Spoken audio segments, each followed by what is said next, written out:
শ্রীরাম নবমী ব্রত বন্দামহি মহেশানং হরকুদণ্ড খণ্ডনম জানকী হৃদয়ানন্দ চন্দনং রঘুনন্দনম। পদ্মপুরাণ। যিনি মৃত্যুঞ্জয়ের সরাসন ভঙ্গ করিয়াছিলেন এবং যিনি জানকীর হৃদয়ের আনন্দপ্রদ চন্দন স্বরূপ, সেই সর্বেশ্বর রঘুনন্দনকে বন্দনা করি। শ্রীরামাঞ্চ অর্চন চন্দ্রিকায় রঘুনাথের জন্মোৎসব প্রসঙ্গে দেখা যায়, চৈত্র শুক্লা নবমীতে যখন সূর্য, মঙ্গল, বৃহস্পতি, শুক্র এবং শনি এই পঞ্চগ্রহ নিজ নিজ উচ্চ স্থানে ছিলেন, বৃহস্পতি চন্দ্রের সহিত কর্কট রাশিগত ছিলেন এবং সূর্য মেষ রাশিগত হইয়াছিলেন, পুরুষবসু নক্ষত্রযুক্ত সেই কালে আশ্চর্য গুণরূপ বিভূতি বিশিষ্ট অনির্বচনীয় মুখ্য তেজ ভগবান শ্রীরামচন্দ্র সমগ্র রাক্ষসকুল রূপ কাষ্ঠ রাশিকে দগ্ধ করিবার জন্য অতি পবিত্র অযোধ্যারূপ যজ্ঞকাষ্ঠ হইতে আবির্ভূত হইয়াছিলেন।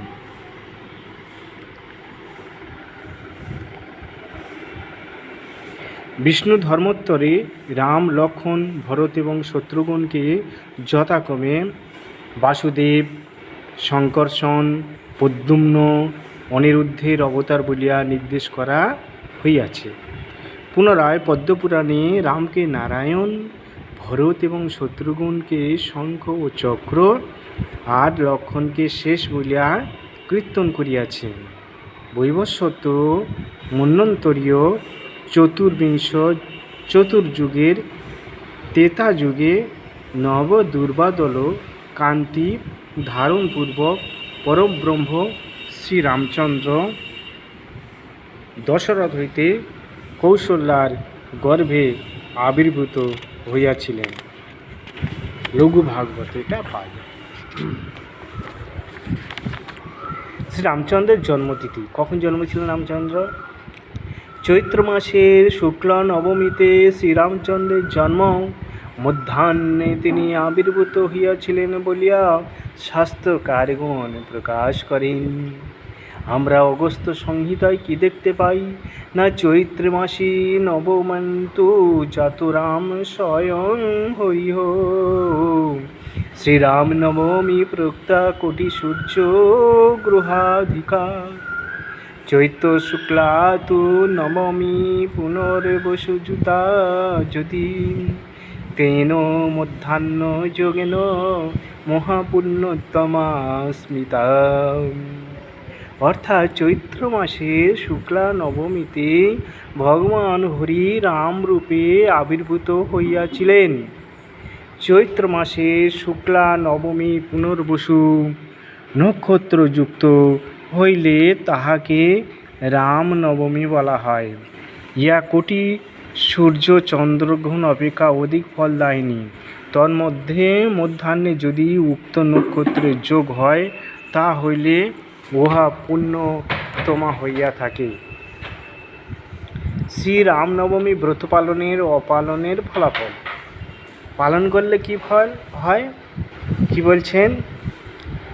মুমুক্ষ বহপি হি সদা শ্রীরাম নবমী ব্রতম নো ত্যজন্তি সুরশ্রেষ্ঠ দেবেন্দ্রহপি বিশেষতঃ তস্মাৎ সর্বাত্মনা সর্বে কৃতৈব নবমী ব্রতম মুচ্যতে সর্বপাপেভ্যো জাতি ব্রহ্ম সনাতনম।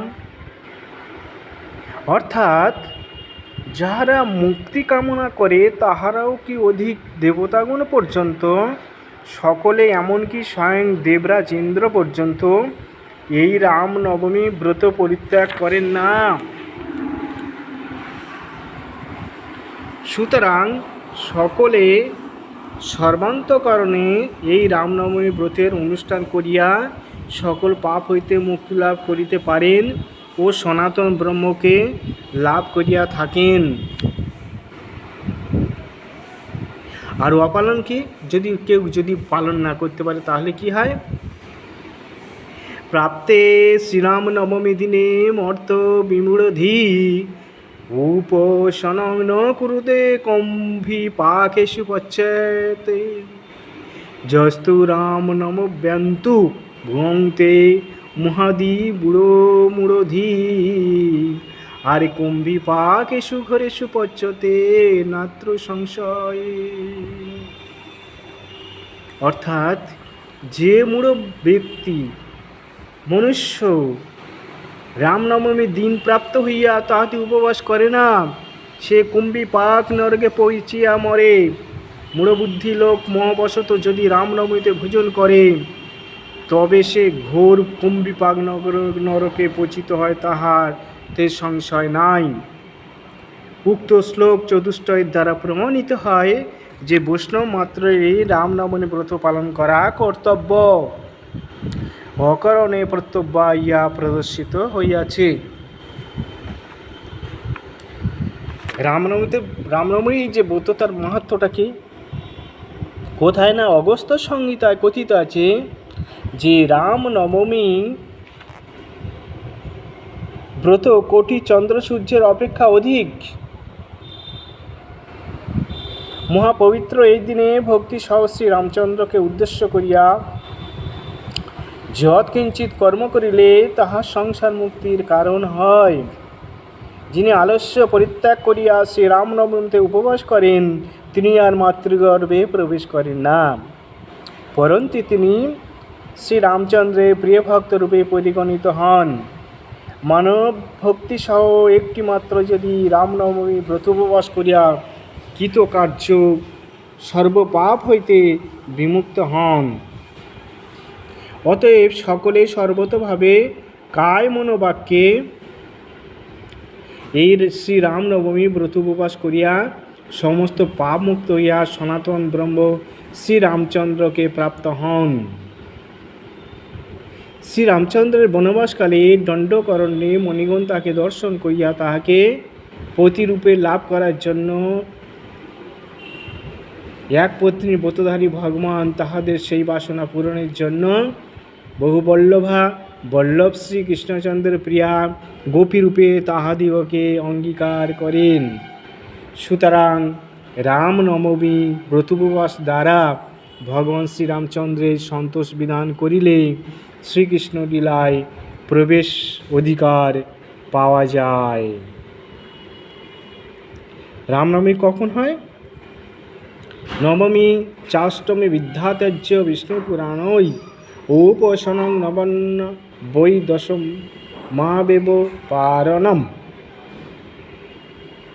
হরিভক্তি বিলাসে বলছে যে বিষ্ণু পরায়ণ বৈষ্ণবগণ অষ্টমী বিদ্যা নবমী পরিত্যাগ করিয়া নবমীতে উপবাস এবং দশমীতে পালন করিবে।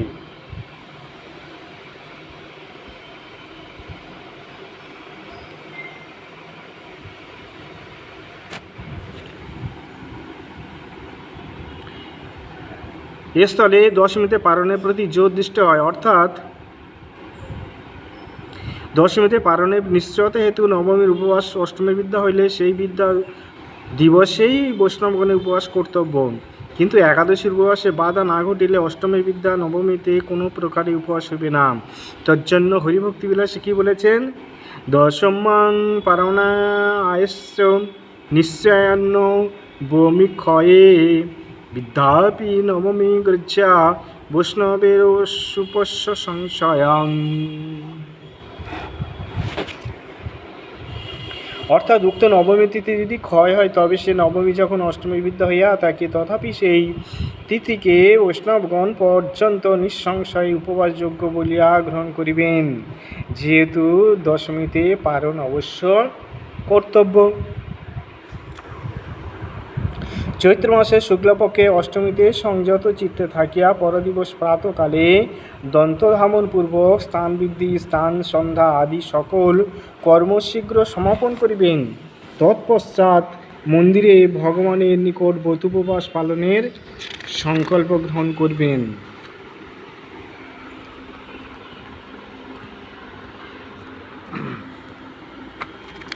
সংকল্প মন্ত্র কি? উপস্যা নবমী হৃদ্যদ্য জামেষ্টাশু রাঘবা তেন প্রীতো ভব স্তম্ভ সংসারাৎ ত্রাহিমাং হরে। হে রাঘব, অদ্য আমি অষ্টপ্রকার নবমী উপবাস করিব। এই ব্রত দ্বারা আপনি আমার প্রতি প্রসন্ন হউন। হে হরি, আমাকে সংসার সাগর হইতে পরিত্রাণ করুন।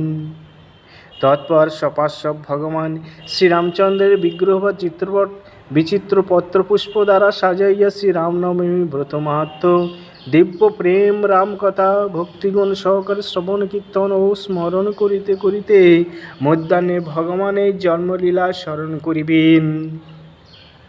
কীরকম জন্ম ভাবনা? উচ্চস্থে গ্রহ পঞ্চকে সুরগুরৌ সিন্ধৌ নবমাং তীর্থৌ লগ্নে কর্কটকে পুনর্বসু জুতে মেষাঙ্গতে ভূষণীম নিদুগ্ধং নিখিলাং পলাশ সমিধ মেধাদ ধারণ্যে বাড়ির্ভূত অদ্ভুত পূর্ব বিভমং যৎ কিঞ্চিদেকং মহৎ। অর্থাৎ চৈত্র শুক্ল নবমীতে যখন সূর্য, মঙ্গল, বৃহস্পতি, শুক্র এবং শনি এই পঞ্চ গ্রহ নিজ নিজ উচ্চস্থানে অবস্থিত, বৃহস্পতি চন্দ্রের সহিত কর্কট রাশিগত ছিলেন এবং সূর্য মেষ রাশিগত পুনর্বসু নক্ষত্রযুক্ত, সেই কালে আশ্চর্য রূপগুণ বিভূতি বিশিষ্ট অনির্বচনীয় মুখ্য তেজ ভগবান শ্রীরামচন্দ্র সমগ্র রাক্ষস কুলরূপ কাষ্ঠ রাশিকে দগ্ধ করিবার জন্য অতি পবিত্র অযোধ্যারূপ যজ্ঞ কাষ্ঠ হইতে আবির্ভূত হইয়াছিলেন।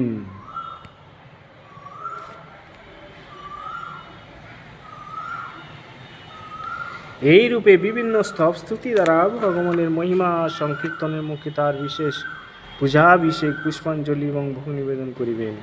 নিরলসভাবে প্রহর পরে ভগবানকে পুনঃ পুনঃ পুষ্পাঞ্জলি অর্পণ করিতে দিব্য ভাগবত কথা দিবরাত্রিতে অবহিত করিবেন। পরদিবস প্রাতে নিত্যকর্ম সমাপন করিয়া যথাবিধি ভগবান শ্রীরামচন্দ্রকে অর্চন করিয়া তাহার জয়ধ্বনি সহকারে ভক্তগণ সহ মহাপ্রসাদ ভোজন করিবেন। জয় শ্রীরামচন্দ্র কি জয়, লক্ষ্মণ ভরত সীতা কি জয়, জয় রামনবমী ব্রত কি জয়, ব্রত পালনকারী ভক্তবৃন্দকে সমস্ত গৌরভক্ত বৃন্দ কি জয়। হরে কৃষ্ণ কৃষ্ণ কৃষ্ণ হরে হরে, হরে রাম হরে রাম নাম হরে হরে। এই হলো রামনবমী ব্রতের উপবাসের পারণের সময় হলো পূর্বাহ্ন 9:31 মধ্যে পারণ। কালকে 9:31 মধ্যে পারণ করা যাবে, পূর্বাহ্ন 9:31 মধ্যে পারণ। আচ্ছা, একাদশী তার পরে হলো শুক্রবার 6 বৈশাখ 19 এপ্রিল শুক্রবার কামদা একাদশীর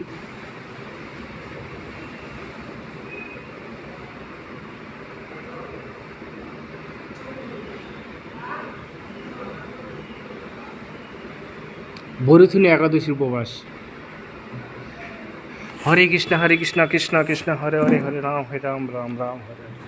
হরে কৃষ্ণ কৃষ্ণ কৃষ্ণ হরে হরে, হরে রাম রাম রাম হরে হরে। সংসারের দুঃখ কষ্টের কথা মনে করিয়া কখনই ক্রন্দন করিতে নাই। শ্রদ্ধা ভক্তি সহকারে লাভের জন্যই শ্রী গুরু ভগবানের নিকট অস্ত্র বিসর্জন কর্তব্য। হরে কৃষ্ণ, হরি বল। সবাই ভালো থাকুন।